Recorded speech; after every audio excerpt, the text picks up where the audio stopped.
Marine drive પર આપણે વિચારતા હતા કે આપણે ત્યાં હોત તો કેવું બધું જોઈ શકત. આજે જુઓ રથયાત્રા માટે એટલું જ માનવ મહેરામણ ભેગું થયેલું છે.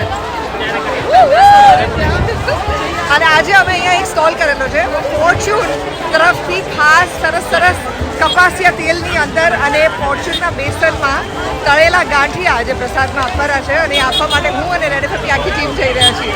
T20 વર્લ્ડ કપ જીતીને જ્યારે આપણા ભારતીયો મરીન ડ્રાઈવની ઉપર ખુલ્લી બસમાં નીકળ્યા અને આ ક્રિકેટર્સને સેલિબ્રેટ કરવા માટે જે રીતે આખું મુંબઈ ભેગું થયેલું, 3 લાખ લોકો રસ્તાની ઉપર, આપણને વિચારીને એમ થાય કે જબરજસ્ત કહેવાય.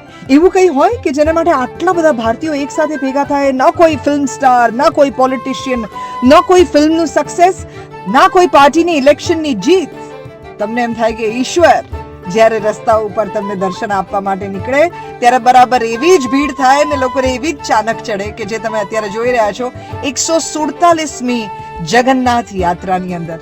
અમદાવાદમાં દર વર્ષે રથયાત્રા નીકળે છે અને આબાલ વૃદ્ધ દરેક ધર્મના લોકો ભેગા થઈને એક સાથે આને જે રીતે સેલિબ્રેટ કરે છે એ સેલિબ્રેશન આજે તમને બતાડી રહી છું. જાતે રથયાત્રાની અંદર ફરીને પ્રસાદનું વિતરણ કરીને આજે જે વિઝ્યુઅલ્સ મેં જોયા છે એ તમારી સાથે શેર કરી રહી છું.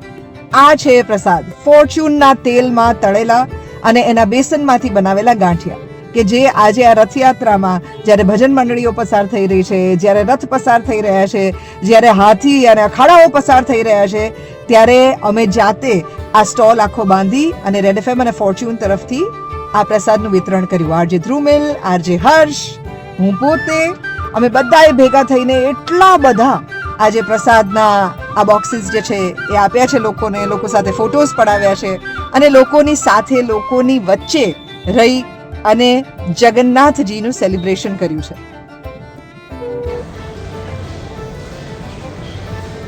કેટલાય લોકો શ્રદ્ધાથી પ્રસાદ લેવા માટે જોડાય છે, પ્રસાદ વહેંચવા માટે જોડાય છે. છેલ્લા કેટલાય દિવસોથી અમદાવાદની અંદર મફત જમણ લોકોને પીરસવામાં આવે છે. નાસિક ઢોલથી લઈને જાત જાતના કરતબ અને લોકો એટલી શ્રદ્ધાથી દર્શન કરવા માટે લાઈનમાં ઊભા રહે છે કલાકોના કલાકો. અને એવે વખતે એમને સધિયારો થઈ રહે એના માટે થઈને અમદાવાદના કેટલા બધા લોકો પાણીની પરબ હોય કે શીરો હોય કે ચણા હોય કે મગ હોય, જાત જાતના પ્રસાદ આપે છે. આ સૌથી પહેલો રથ જે અમે જોયો જગન્નાથજીનો રથ.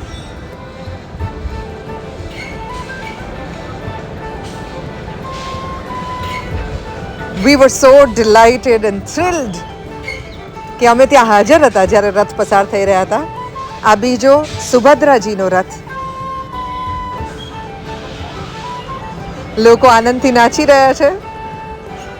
અને પછી બલરામજીનો રથ.